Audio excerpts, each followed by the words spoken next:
Assalamualaikum warahmatullahi wabarakatuh. Tabik pun. Halo, apa kabar semuanya? Mudah-mudahan semua sehat ya. Karena kalau kita sehat, apapun bisa kita dapat. Apapun bisa kita dapat. Tapi kalau kita lagi sakit, punya apapun kita, sebanyak apapun yang kita miliki, itu tidak akan ada artinya. Oke, nah kemarin, 5 minggu kemarin maksudnya, Anda sudah belajar tentang sifat fisik tanah. Sekarang, 5 minggu ke depan, Anda akan belajar tentang sifat kimia tanah dan sifat biologi tanah. Namun, sebelum kita mempelajari sifat kimia tanah tersebut, kita akan mengingatkan kembali CPMK mata kuliah ini. CPMK mata kuliah ilmu tanah hutan adalah memiliki pengetahuan dan keterampilan tentang konsep dasar ilmu tanah hutan dan aplikasinya di bidang kehutanan. Sementara sub CPMK untuk mata kuliah ini adalah mahasiswa mampu menentukan dan menghitung sifat kimia tanah. Oke, sekarang kita akan belajar tentang pH tanah. pH sebetulnya adalah sesuatu yang pasti Anda udah lama ketahui. Sudah dipelajari di SMA, digunakan dalam banyak hal dalam kehidupan kita, dan juga merupakan salah satu ciri kimia penting di tanah. Ada yang tahu apa itu kepanjangan pH? pH ada yang menyebutnya power of hydrogen, ada yang menyebutnya potential of hydrogen. Kalau Anda tadi menyebut keduanya, itu sudah benar banget ya. Nah, pH tanah diartikan sebagai bagaimana kita menunjukkan derajat keasaman atau keseimbangan antara konsentrasi H+ dan OH- dalam tanah. Rumusnya adalah min log H tanah. pH tanah itu biasanya kalau kita mengukur pH larutan tanah. Jadi kalau kita bicara bahwa kita sedang mengukur pH, kita akan berasumsi bahwa yang kita ukur adalah larutan tanah. Nah, pH tanah itu rentangnya dibagi menjadi 3. Ada asam, netral, dan basa. Nah, semuanya itu tergantung dari jumlah H+. Kalau H+-nya lebih besar dari OH-, maka dia masuk asam. Kalau misalnya dia sama dengan OH-, dia masuk netral. Dan kalau dia lebih kecil dari OH-, maka dia adalah basa. Nah, itu juga kemudian ditunjukkan dengan angka 7. Kalau dia lebih kurang dari 7, maka dia masuk pH asam. Sedangkan kalau dia sama dengan 7, dia masuk pH netral, dan kalau dia lebih dari 7, maka kita sebut sebagai pH basa. Oke, di dunia nyata, biasanya pH netral itu dicirikan dengan Aquades. Makanya Aquades biasanya digunakan untuk mengkalibrasi pH meter ya.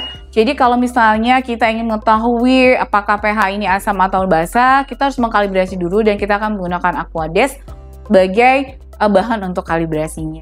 Kalau yang asam, ada yang tahu apa saja pH asam itu?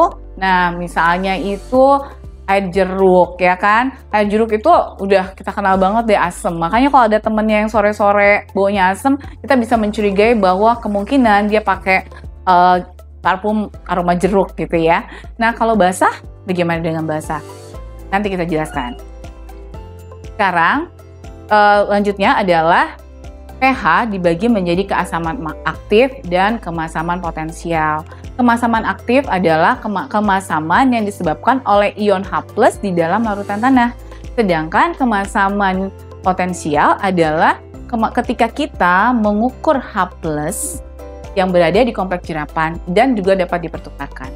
Itulah kenapa kalau kita menghitung pH potensial pasti akan lebih tinggi nilainya dibandingkan pH maksud saya bukan pH potensial, maksud saya adalah apabila kita mengukur kemasaman potensial, maka nilainya biasanya lebih tinggi daripada kemasaman aktif. Kemasaman aktif diukur menggunakan H2O, sementara kemasaman potensial biasanya diukur dengan KCl. Nanti kalau misalnya Anda sudah mulai penelitian dan melakukan pengukuran pada pH, nanti Anda akan dapat 2 nilai. Ada nilai dari H2O dan ada nilai dari KCl. Nah, itu menunjukkan hal yang tadi ya, bahwa satunya menunjukkan kemasaman aktif dan yang satunya lagi menunjukkan kemasaman potensial. Ada pertanyaan sampai sini? Kalau misalnya ada pertanyaan, Anda boleh menuliskannya di Vkelas atau di forum kelas di Siakadu ya. Nanti kita cek setelah ini. Oke. Nah, pH itu berpengaruh dalam banyak hal. Berpengaruh pada sifat fisik, berpengaruh pada sifat kimia, berpengaruh juga pada sifat biologi. Ada yang ingat tidak? Sifat-sifat fisika itu apa saja? Sifat fisika tanah maksud saya. Pasti ada tekstur, ada struktur, ada pori tanah, dan yang akan kita bicarakan sekarang adalah bagaimana pengaruh pH terhadap warna tanah. Karena warna tanah merupakan salah satu sifat penting dari sifat fisika tanah. Kalau Anda perhatikan gambar tanah yang ada di belakang saya nih, nah Anda akan melihat bahwa yang di bagian paling kiri itu warnanya putih. Terus kemudian ada yang bahkan cantik banget ya, warnanya ungu. Kemudian yang persis di belakang saya ini warnanya hitam. Lalu di bagian bawahnya Anda bisa lihat dia warnanya semakin kemerahan. Nah, itu menunjukkan juga perubahan pH pada tanah tersebut.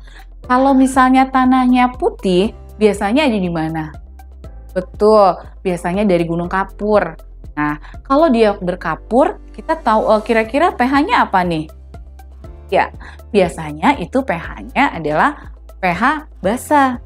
Karena kita menggunakan kapur kan untuk mengurangi taman suatu tempat begitu. Nah, seperti itu. Jadi kalau dia warna putih, kita bisa mengasumsikan sebelum kita melakukan tes di laboratorium, ini nih kayaknya warna pH-nya basah deh. Nah, kalau yang warna hitam gimana? Kira-kira pH-nya apa tuh? Masih ingat nggak pelajaran SD dulu?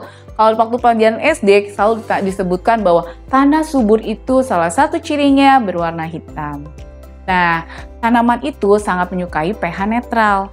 Maka kalau dia warnanya sudah hitam, kenapa dia disebut subur? Karena tanaman bisa tumbuh baik di sana. Nah, kalau misalnya dia berwarna hitam, kita bisa mengasumsikan walaupun kita belum melakukan tes, ini pH-nya pasti ada di pH netral. Tuh ya. Sementara yang warnanya tuh orange-orange, oke, kelihatan nggak? Coba saya geser dikit. Nah, tuh kelihatan kan? Orange. Semakin merah tanah, dia menunjukkan bahwa kandungan FeMN-nya biasanya sangat tinggi. Dengan demikian, pasti pH-nya bisa kita asumsikan sebelum kita tes tentunya dia berada di pH asam. Dan di Indonesia, umumnya tanah kita adalah tanah asam. Apalagi kita di Lampung. Kenapa bisa asam? Karena tanah-tanah kita tua. Kemarin udah belajar kan klasifikasi tanah? Salah satunya adalah tanah latosol. Nah, tanah-tanah latosol atau tanah-tanah tua itu memang memiliki kekurangan pada pH asamnya. Dia cenderung bersifat asam. Gitu. Jadi, kita membutuhkan effort tertentu nih untuk meningkatkan pertumbuhan tanaman karena pH kita memang asam. Ya, jadi kalau misalnya nih Anda penelitian, kemudian Anda pergi suatu tempat dan Anda mengambil contoh tanah dan mengukur pH-nya, kemudian Anda mendapatkan pH-nya 8, mungkin Anda perlu curiga dan mengecek ulang, benar tidak apa yang Anda peroleh tersebut, ya? Oke. Nah, sekarang bagaimana cara mengukur pH? Ada banyak alat yang bisa digunakan untuk mengukur pH. Kalau yang di bagian tengah tuh ya, gambar yang di bagian tengah, Anda pasti udah tahu banget. Namanya apa? Kertas lakmus. Kertas lakmus dulu juga cuma merah dan biru, tapi sekarang sudah berkembang, jadi ada banyak warnanya. Nah, pada waktu saat Anda mengukur dengan kertas lakmus, kemudian Anda tempelkan pada indikator di depan, Anda sudah bisa mendekati berapa kira-kira pH yang Anda ukur dengan kertas lakmus yang model sekarang ini. Kemudian, yang lainnya, kecuali yang paling ujung tuh, yang paling ujung sekali, itu adalah yang di laboratorium yang nggak portable. Sementara yang lainnya itu adalah pH meter yang portable, yang bisa dibawa kemana-mana, bisa dibawa ke lapangan. Nah, ada yang caranya simpel sekali, tinggal ditusukkan, kemudian nanti alatnya membaca, dan nanti akan tertera tuh di situ pH-nya berapa, 5,6 kah, 7,2 kah, seperti itu. Jadi mudah sekali cara mengukur pH-nya. Kemudian yang di bagian paling pojok kiri, itu yang hitam-hitam, itu adalah pH meter yang digabung dengan beberapa jenis yang lain. Misalnya untuk mengukur kerapatan tanah, bisa mengukur kepadatan tanah, begitu ya. Juga ada yang bisa mengukur salinitas. Nah, tetapi biasanya kalau untuk keperluan tertentu, terutama untuk membuat kebijakan, nah kalau untuk alat yang di pojokan tuh, pojok yang hitam-hitam, itu adalah alat yang mengukur pH yang bisa digabungkan dengan untuk mengukur hal yang lain. Misalnya untuk mengukur kekerasan tanah atau kepadatan tanah, juga bisa untuk mengukur salinitas tanah. Caranya juga gampang, Anda tinggal tusukan ke tanah yang Anda tuju, kemudian nanti di bagian atasnya akan tertera berapa pH tanah tersebut, berapa kerapatan atau kepadatannya dan sebagainya. Jadi memang jenis-jenis pH meter yang portable ini digunakan untuk keperluan di mana misalnya kita tidak mungkin membawa sampel tanah gitu ya ke laboratorium. Walaupun demikian, pengukuran pH tanah di laboratorium adalah sampai saat ini diyakini yang paling valid, yang paling tepat begitu. Sehingga tetap saja dianjurkan Anda untuk membawa sampel tanah ke laboratorium agar dapat dihitung dengan cermat ya. Oh ya, jangan lupa ya, kalau ada pertanyaan silahkan tuliskan di forum Fiklas atau Syakadu. Nanti kita bahas bersama. Sekarang kita ingin melihat pengaruh pH tanah pada pertumbuhan tanaman. Seperti saya sebutkan tadi di awal, bahwa pH itu berpengaruh sangat banyak sekali, baik pada sifat fisik, kimia, maupun biologi tanah. Nah, ini ada beberapa pengaruh pH terhadap ketiga sifat tersebut, walaupun masih ada banyak lagi pengaruh yang lain. Tetapi kita coba bahas yang ini dulu ya, nanti kita mungkin kesempatan lain akan kita bahas lagi. Nah, sekarang pertama adalah pengaruh langsung kepekatan ion H+ itu dapat menyebabkan keracunan. Jadi kalau H+-nya itu terlalu banyak dan itu akan menyebabkan masalah bagi pertumbuhan tanaman. Kemudian yang kedua, pengaruh tidak langsung. Itu akan berhubungan dengan ketidaktersediaan unsur-unsur hara yang dibutuhkan oleh tanaman. Karena nanti akan saya sampaikan setelah ini, ada grafiknya ya. Karena ternyata pH itu akan sangat berpengaruh terhadap ketersediaan unsur-unsur hara makro maupun mikro. Makanya di bagian yang ketiga disebutkan bahwa apabila pH itu rendah, maka akan terjadi peningkatan kandungan unsur hara mikro. Padahal unsur hara mikro itu dibutuhkan dalam jumlah sedikit. Kalau berlebihan, dia akan menyebabkan racun dan akan bermasalah bagi pertumbuhan tanaman. Kemudian, pH juga berpengaruh terhadap sifat biologi tanah. pH akan berpengaruh langsung terhadap perkembangan mikroorganisme tanah. Jadi ada bakteri dan fungi tertentu yang memerlukan rentang pH tertentu untuk hidup. Walaupun ada jenis-jenis fungi tertentu misalnya dari golongan mycorrhiza yang bisa hidup di pH yang sangat rendah ataupun pH yang sangat tinggi, tapi sebetulnya ada rentang pH ideal untuk pertumbuhan bakteri dan fungi. Umumnya berkisar antara 5,5 hingga 7 begitu. Jadi kalau di luar rentang itu, walaupun ada mikroorganisme yang dapat tumbuh, namun itu akan spesifik. Ada jenis-jenis spesifik saja yang bisa hidup di situ. Lanjutkan ya, ini adalah gambar grafik yang ingin saya sampaikan terkait dengan ketersediaan unsur hara dan hubungannya dengan pH.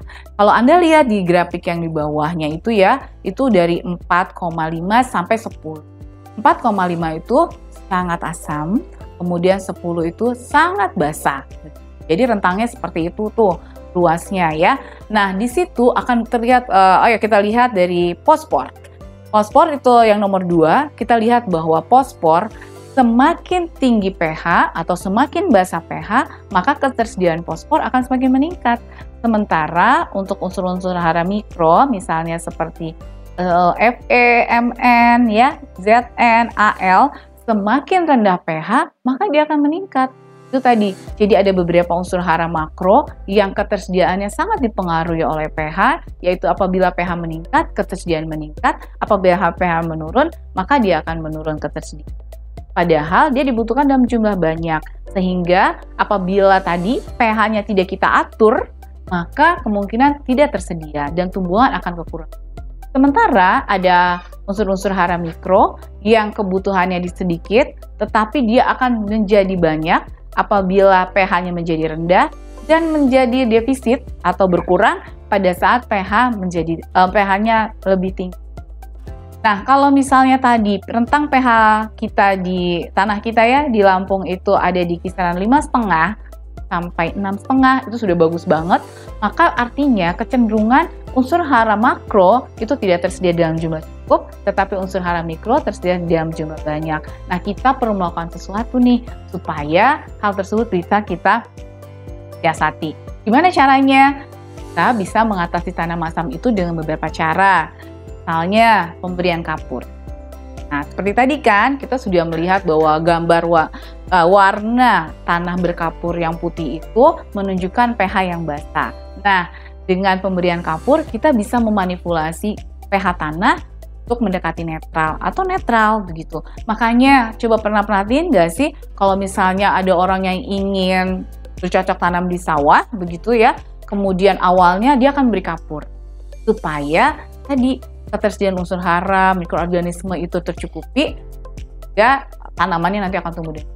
Begitu juga misalnya yang ingin membuat kolam. Nah, itu biasanya sebelum diisi air, itu dikapur dulu tuh selama beberapa waktu. Tujuannya juga seperti itu, agar salinitas air itu terjadi. Ya. Baik, yang kedua, yang paling banyak digunakan adalah pemberian bahan organik. Oke, pemberian organik itu nanti akan kita bahas lebih lanjut, tapi yang jelas memang pemberian bahan organik ini luar biasa sekali, mampu menjadi buffer, gitu, jadi meningkatkan pH. Kemudian pemberian pupuk fosfor. Pupuk fosfor juga yang slow release akan bisa membantu mengatasi tanah masam. Dan yang paling sering digunakan, yang paling sederhana adalah rotasi tanaman. Mengapa demikian? Karena dengan rotasi tanaman, maka akan terjadi pertukaran unsur hara di dalam tanah tersebut. Nah, misalnya nih, kita ingin meningkatkan unsur hara nitrogen, maka kita menanam dulu nih jenis tanaman legum yang berasosiasi dengan nitrobium, sehingga meningkatkan jumlah nitrogen di dalam tanah. Tuh.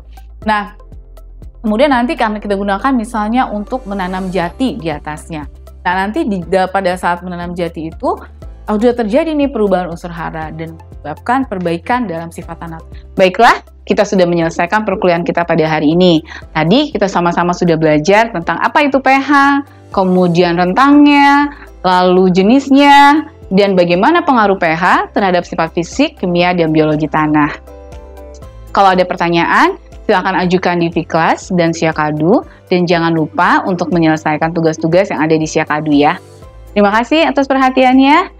Saya akhiri, Assalamualaikum warahmatullahi wabarakatuh. Dadah, sampai jumpa minggu depan.